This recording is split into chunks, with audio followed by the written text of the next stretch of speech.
El día de la Reforma, y la primera pregunta, pues, déjenme más bien hablar aquí. Todos hemos oído la palabra reformatorio, ¿cierto? ¿Alguien ha oído la palabra reformatorio? Pues la palabra reformatorio viene de reforma, o la palabra reforma también viene de reformatorio, pero un reformatorio es un lugar, prácticamente es como una cárcel, un lugar donde se envía a jóvenes criminales o jóvenes que tienen un comportamiento rebelde. Recuerdan que te vas al reformatorio, es como una cárcel. En Estados Unidos eso se llama el Youth Detention Center, o el Centro de Detención Juvenil, o el Juvenile Detention. Tenemos uno aquí en Round Lake, por la Milwaukee. Ahí hay un grande, de hecho lo acaban de remodelar, construyeron más. Ese es un Juvenile Detention Center, o un centro de detención juvenil. Entonces, un reformatorio es un establecimiento correccional, o sea, para corregir, donde se intenta rehabilitar a la persona que empezó a tener un comportamiento equivocado. Generalmente es a los menores de edad. Cometieron un delito, se están poniendo rebeldes, entonces un reformatorio también puede llamarse una correccional. Tiene otros nombres: el centro de internamiento de menores, o centros de reforma, de reiniciación. Cuando estuve hace muchos años en Durango, oía a este pastor que hablaba de un joven de la iglesia que ya lo habían mandado al Cerezo. Ni modo, dice, lo mandaron al Cerezo. Digo, ¿qué es el Cerezo? Centro de Rehabilitación Social, Cerezo. Entonces le dan diferentes nombres. Y reformatorio viene de reformar. Reformar literalmente es volver a formar, ¿cierto? Reformar. De modo que cuando a un joven se le envía a un reformatorio, la idea es de reformar su mal comportamiento.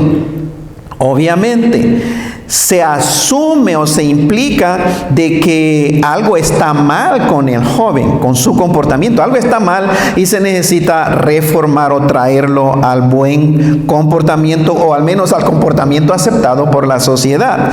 Lo interesante es que ese joven o señorita un día fueron niñitos. ¿Están conscientes, hermanos? Esos jóvenes que tienen marcas, tal vez tatuajes, tienen una expresión de odio, de dolor, y te miran con mucho coraje, que están en un reformatorio. Todos ellos, sin excepción, un día fueron niñitos, pequeñitos. Y eran en ese sentido inocentes, porque pues todavía no habían vivido experiencias, ¿cierto? Entonces lo que quiero decir es que estos niños poco a poco, conforme vivían experiencias en la vida, se fueron haciendo rebeldes hasta tener que ir a un reformatorio. Pues algo similar, algo semejante sucedió con respecto a la fe cristiana. Y vamos a hablar el día de hoy. La verdadera iglesia, ¿cuándo inició? ¿Hace cuántos años más o menos inició el cristianismo? Más o menos 2000 años, ¿cierto? Estamos en el año 2021 DC, que quiere decir después de Cristo Jesús. En inglés es el Anno Domini, o Anno Domini, que quiere decir el año del dominio, el año del Señor. El día de hoy estamos en ese año. Y de ahí en adelante, cuando Cristo resucitó de entre los muertos, estuvo 40 días, después fue ascendido al cielo, pero les había dicho a sus discípulos: no se vayan de Jerusalén, voy a enviar la promesa. Esperen la promesa de mi Padre, que yo les enviaré. Unos días después que se fue, estaban los primeros cristianos en el aposento alto, y vemos lo que sucedió en Hechos capítulo 2. Ahí inició el cristianismo. Hechos capítulo 2, por primera vez el Espíritu Santo fue derramado sobre seres humanos, sobre toda persona que confió en Cristo Jesús. Dio inicio el cristianismo, y ahí comenzó a haber cristianos. Antes de que Cristo subiera al cielo y derramara el Espíritu, no había cristianos. Por eso es muy importante entender que cuando Cristo predicó, Él no le predicó a cristianos. Y esto es cuando el cristianismo el día de hoy está confundido, porque piensan que todo lo que Cristo predicó, le predicó a cristianos. No había ni un cristiano, sino que empezó a haber en Hechos capítulo 2 hace más o menos 2000 años. Entonces vean, ellos, los primeros apóstoles, fueron escribiendo registro que el Espíritu Santo, dos cosas, les recordaba de lo que habían vivido y Cristo les había dicho antes de morir. El Espíritu de Dios se los comenzó a recordar, pero también el Espíritu de Dios les empezó a revelar nueva información con respecto al mensaje y la doctrina de la gracia de Dios. El Espíritu Santo, hermanos, por medio de Cristo se le apareció a un hombre, el apóstol Pablo, y escribió más o menos un tercio de lo que se conoce hoy como el Nuevo Testamento. Imagínense, eso es bastante. Después de que se cerró el canon o la caña o la medida, son los 66 libros que tenemos aquí. Esto se cerró en el primer siglo.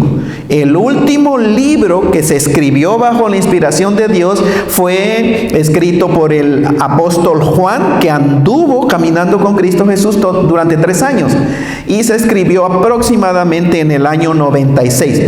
Se cerró el canon, quiere decir que ya no había más escritura.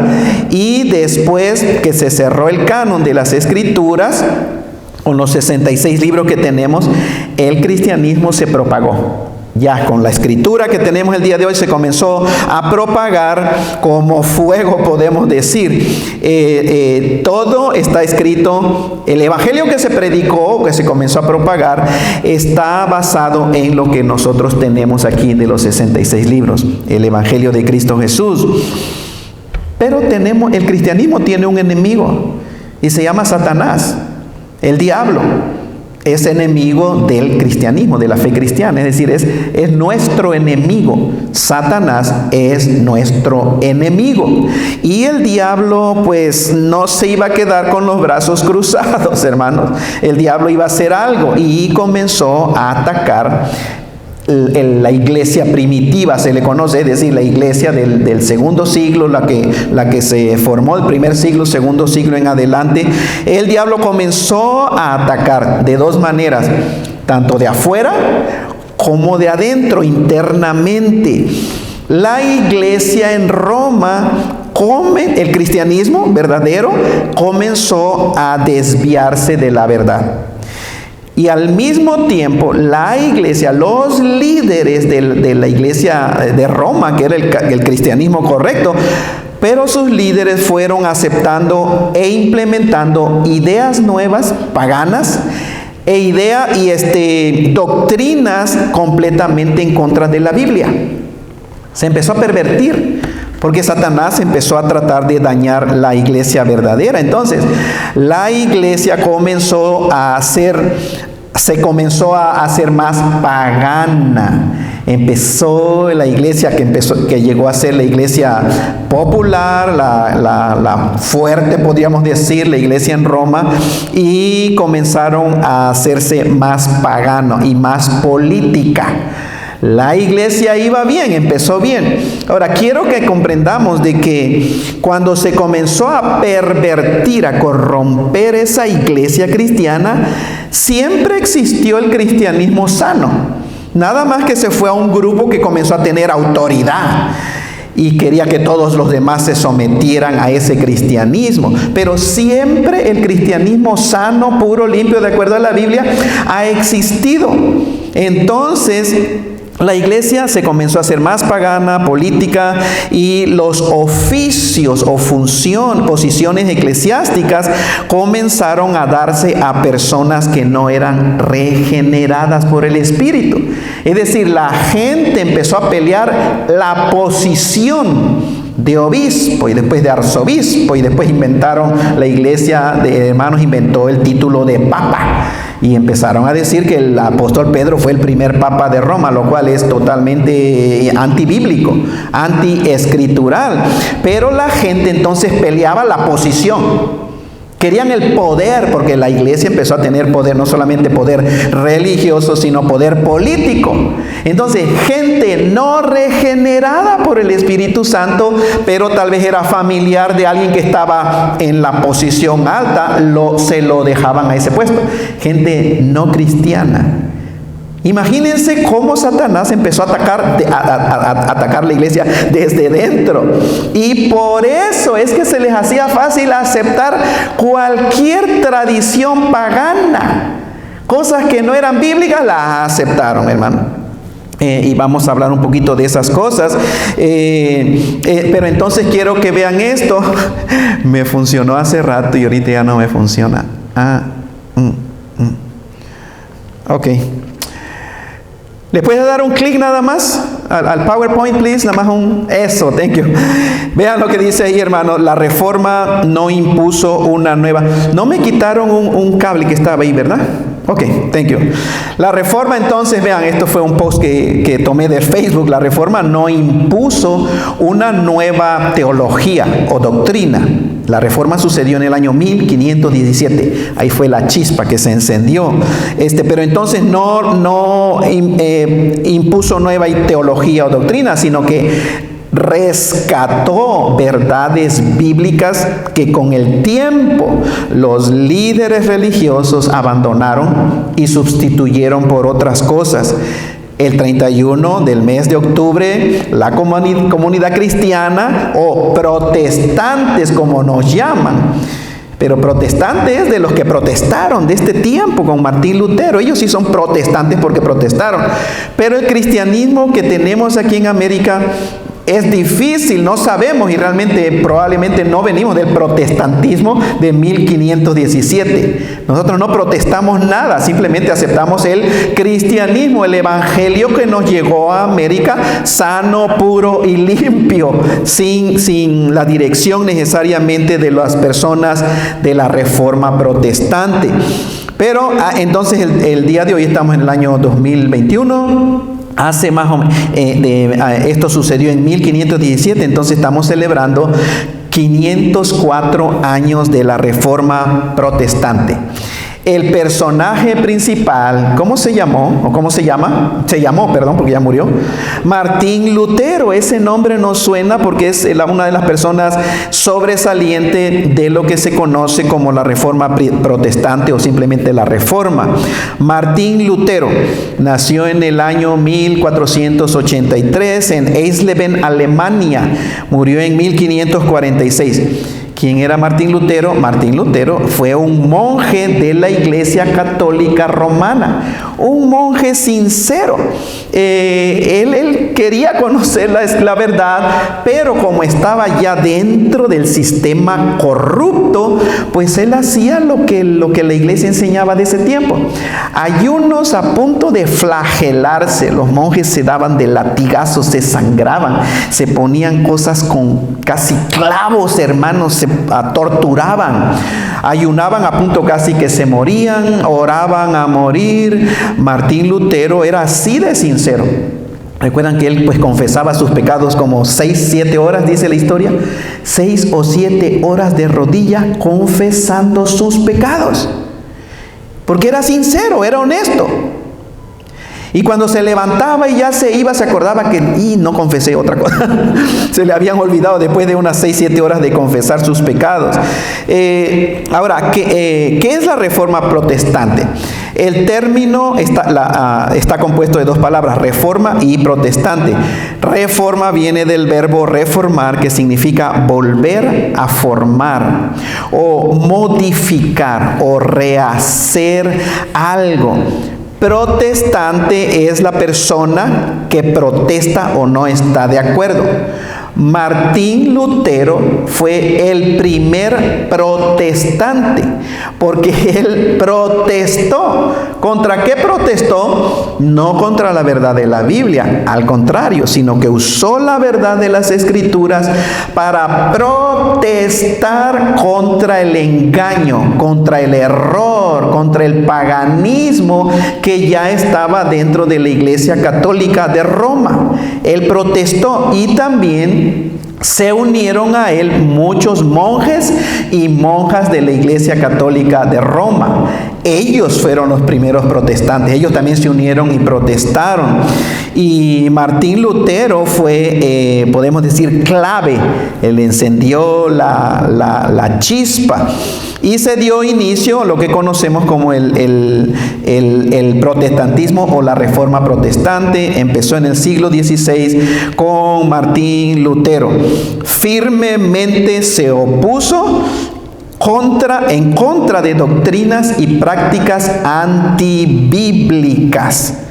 Algunas de las falsas doctrinas de la Iglesia Católica fueron que Martín Lutero se opuso: el purgatorio, famoso purgatorio. El purgatorio no es enseñanza bíblica, es enseñanza de la Iglesia Católica Romana. Y Martín Lutero se opuso a la enseñanza del purgatorio porque estudió las Escrituras, humilló su corazón, leyó solo la Biblia y se dio cuenta, eso no. Entonces Martín Lutero comenzó a atacar esa enseñanza de tal purgatorio. Ahora, el purgatorio no es el limbo. Limbo es para los bebés. Esto es de acuerdo a la doctrina de la Iglesia Católica Romana. Limbo es para los bebés que, según la Iglesia Católica, mueren sin ser bautizados. Porque ustedes saben, la Iglesia Católica de Roma bautiza bebés. Eso no es cristianismo, eso es del paganismo que se metió y que ellos lo aceptaron. Es para los bebés que no son bautizados. Entonces dicen, si se muere un bebé y no es bautizado, se va al limbo. El limbo es limbo. Es decir, no es ni allá ni acá. No va a la condenación, no va al paraíso, se queda en medio, andando nada más. Eso es el limbo. Pero el purgatorio es para adultos. De acuerdo a la doctrina católica, el purgatorio es para la gente adulta un tiempo para que siga purgando sus pecados, para después entrar al cielo. Eso no habla la Biblia. No existe manera de hablar de eso. Solamente torciendo las Escrituras, y tristemente eso es lo que está sucediendo. Pero entonces en el purgatorio es el lugar donde van todos los muertos a purgar o expiar sus pecados antes de ir al cielo. Hermanos, ¿qué hizo Cristo en la cruz con todos y cada uno de los pecados de la humanidad? Los perdonó 100%, perfectamente. De manera que la enseñanza del purgatorio es blasfemia a la obra de Cristo Jesús. El purgatorio es negar lo que la Biblia habla acerca de la obra de Cristo Jesús. Y la Escritura claramente enseña que cuando Cristo murió, nos perdonó todos los pecados. Todos y cada uno, de manera que, como si tú te mueres vas a seguir purgando, entonces quiere decir que lo que hizo Cristo Jesús, la obra no es correcta ni perfecta. De manera que Martín Lutero se opuso al purgatorio.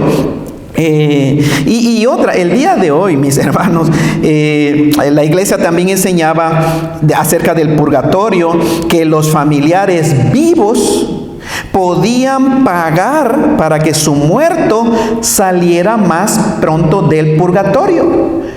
Los vivos, por ejemplo, la abuelita o el abuelito se murió o murió. Entonces la Iglesia Católica le enseñaba, pero si tú pagas, tu muerto va a salir más rápido del purgatorio. Ahora yo no sé cómo probaban eso. ¿Cómo podían probar? Ok, pago tanto. Y la gente, pues ¿cómo no va a querer la gente que su ser querido, amado, salga pronto del purgatorio, hermanos? La cosa es que pagaban. ¿Quién puede saber que primero, número uno, que estaba en el purgatorio, ese familiar? Número dos, cuando ya salió. ¿Quién lo decía? Pues la gente nada más decía el catolicismo, la tradición. Ya, tu ser querido ya salió del purgatorio. ¿Cómo lo sabían? Se la sacaban de la manga, nada más lo inventaban, porque no es una doctrina bíblica cristiana. Entonces pueden imaginarse, hermanos, uno de los papas llegó a decir, porque entre más dinero pongas tú para pagar para tu muerto, va a salir del purgatorio. Uno de los papas llegó a declarar, tan pronto como cae la moneda en el alfolí, ¡pum!, salta el alma del purgatorio. ¿Escucharon eso, hermano? Uno de los papas. Dijo, ok, tan pronto como tú echas tu dinero, ¡plin!, el alma de tu ser querido muerto salta del purgatorio, ya se queda fuera. Bueno, Martín Lutero atacó eso, pero lo que más atacó también Martín Lutero fueron las famosas indulgencias. Las indulgencias eran un certificado que la gente podía comprar, y en ese certificado se eliminaba o se perdonaba la culpa o consecuencia del pecado cometido o por cometer. Es decir, que si un hombre había cometido adulterio, págale y te daban tu certificado de que estás perdonado. Ya no hay consecuencias de ese pecado por la indulgencia. Pero las indulgencias llegaron antes de cometer pecado, tú podías comprar el perdón de tu pecado que ibas a cometer. Pueden imaginarse, hermano, no estoy hablando mentira, esto así fue real. Eso es el problema cuando el ser humano se resiste a tener una autoridad final perfecta, que es la palabra de Dios. Entonces vean, la iglesia había puesto diferentes precios dependiendo del pecado. ¿Cuál es tu pecado? Ok, entonces tanto te cuesta tu certificado. Voy a cometer adulterio, ok, esto te cuesta tanto, y antes de que cometas te doy tu certificado. Entonces, junto con las indulgencias estaba también la doctrina de la salvación, es decir, la justificación delante de Dios, del ser humano delante de su Creador, mediante las buenas obras o el esfuerzo humano, como muchas religiones el día de hoy. Depende la salvación del ser humano. Totalmente antiescritural. Y por eso es importante que nosotros, los hijos de Dios, entendamos esto que estamos hablando tan importante, porque existen el día de hoy iglesias que en la práctica casi enseñan lo mismo. Si tú te vas de nuestra iglesia, si tú no das el diezmo, si tú no haces lo que aquí te estamos diciendo, tú no puedes ser salvo. Dentro del cristianismo. Ahora, olvídense de las otras religiones. El paganismo es, de acuerdo a cómo te portes tú, entonces vas a obtener el favor de Dios. Pero lo aterrador, lo detestable es cuando en iglesias que profesan ser cristianas, en la práctica se enseña lo mismo. Si tú no haces esto, entonces no puedes ser cristiano. Martín Lutero, al ver lo que las Sagradas Escrituras enseñaban, se opuso y condenó la salvación por medio de las obras. ¿Sabían ustedes que el catolicismo romano hasta el día de hoy sigue enseñando eso? Y la mayoría de la gente que está, hermano, Dios bendiga su corazón, porque hay gente sincera, pero muchos creen todavía el día de hoy que la salvación es por medio de tus buenas obras.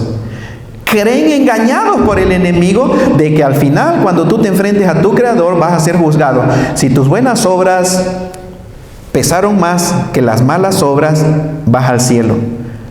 Eso no es cristianismo. De hecho, eso es un engaño salido del fondo del infierno, porque gente precisamente creyendo eso va a la condenación eterna. ¿Ustedes creen que va a ser así, ¡pum!, lo bueno, ¿no? Así todos. No, hermanos. No, porque un pecado, ¡pum!, sobrepasa todo. Porque la paga del pecado es muerte. Y aunque tú cometas un pecado, la misma Biblia dice, el que transgrede la ley de Dios en un punto se hace transgresor de todos. De manera que la balanza, si te es por las obras, siempre va a estar así. Ni siquiera se va a mover un poquito para balancearse en medio y que Dios se rasque la cabeza y digo, híjole, 50% sí, 50% no, ¿ahora qué hago? No, todo ya está determinado, porque la paga del pecado es muerte. Entonces Martín Lutero se opuso a eso. Este hombre tuvo muchos ataques en su contra. Tuvo que debatir sus convicciones que él sacaba ahora de las Escrituras. Tuvo que debatir frente al Papa y frente a obispos de la Iglesia Católica Romana para exponer y defender sus desacuerdos.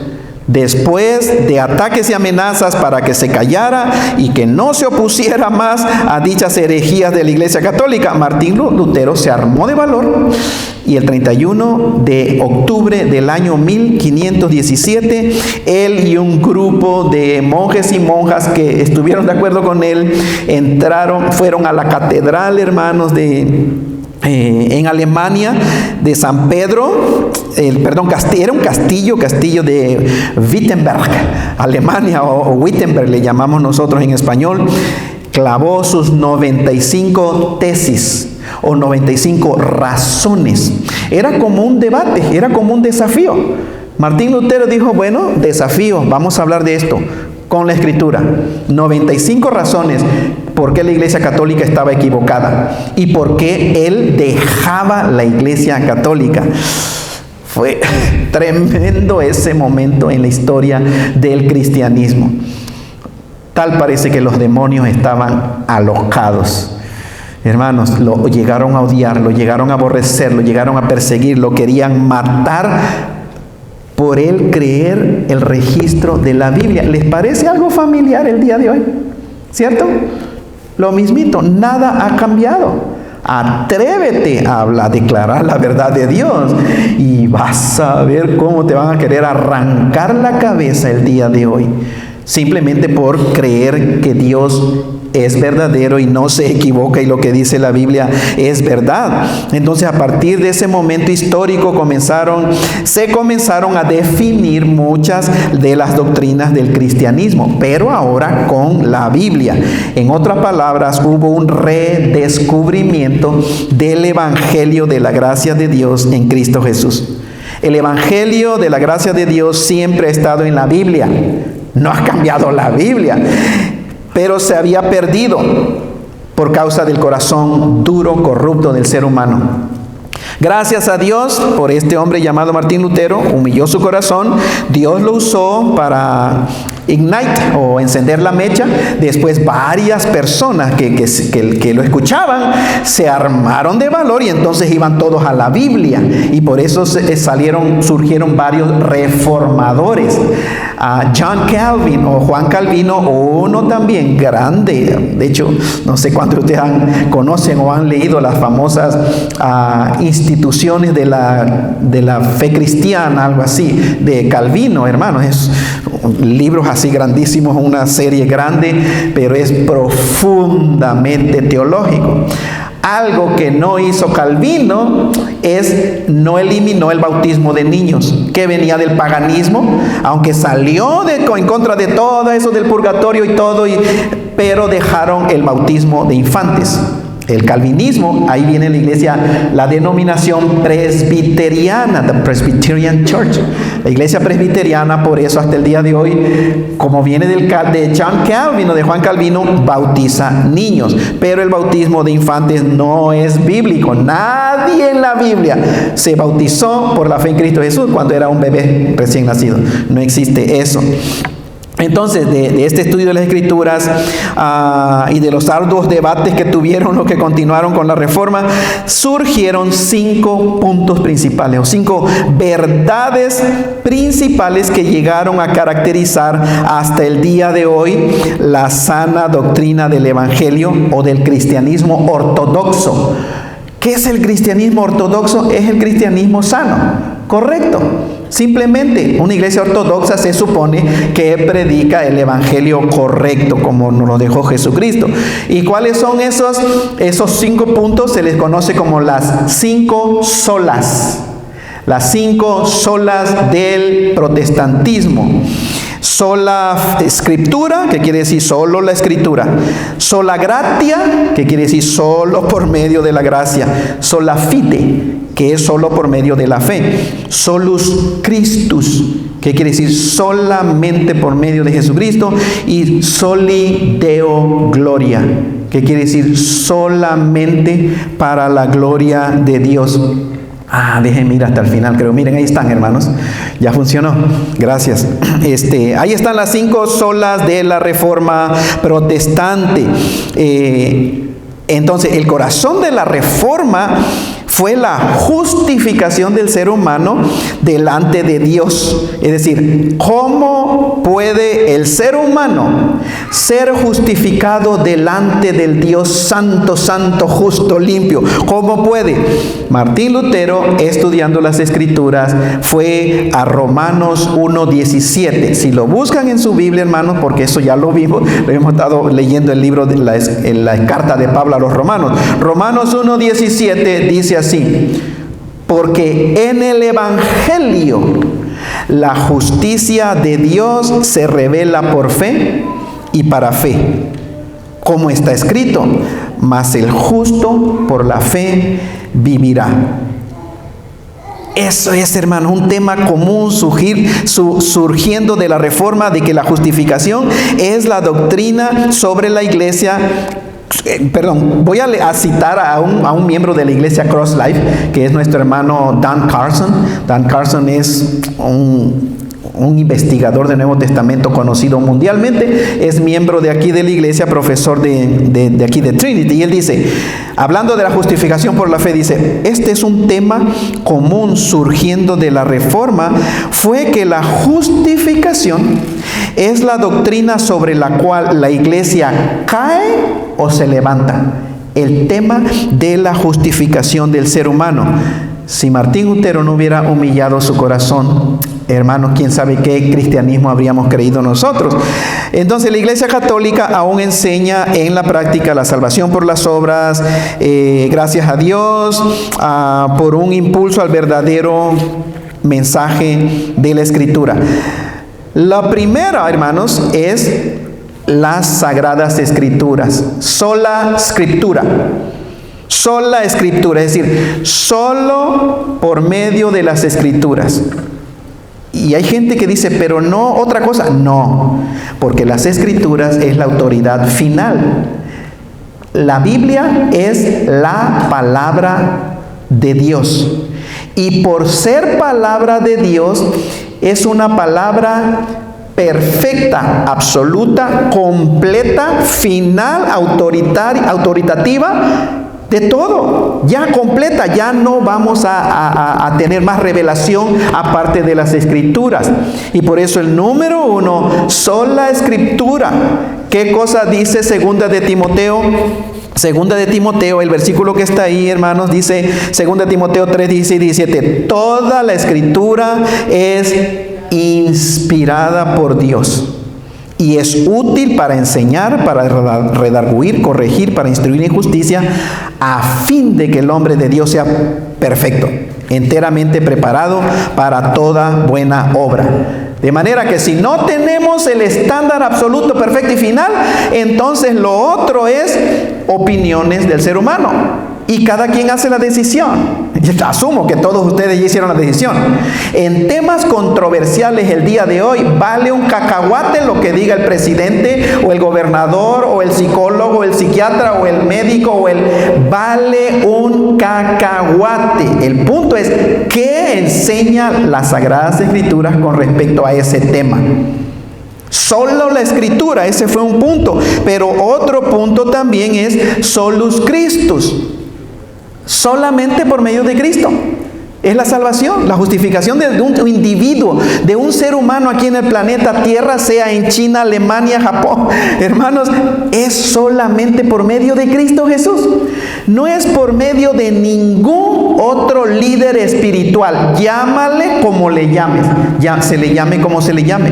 Por mucho que se le honre, por mucho que se le respete, por mucho que se le venere, por mucho que se le aprecie, por mucho que... No importa, de acuerdo a la autoridad final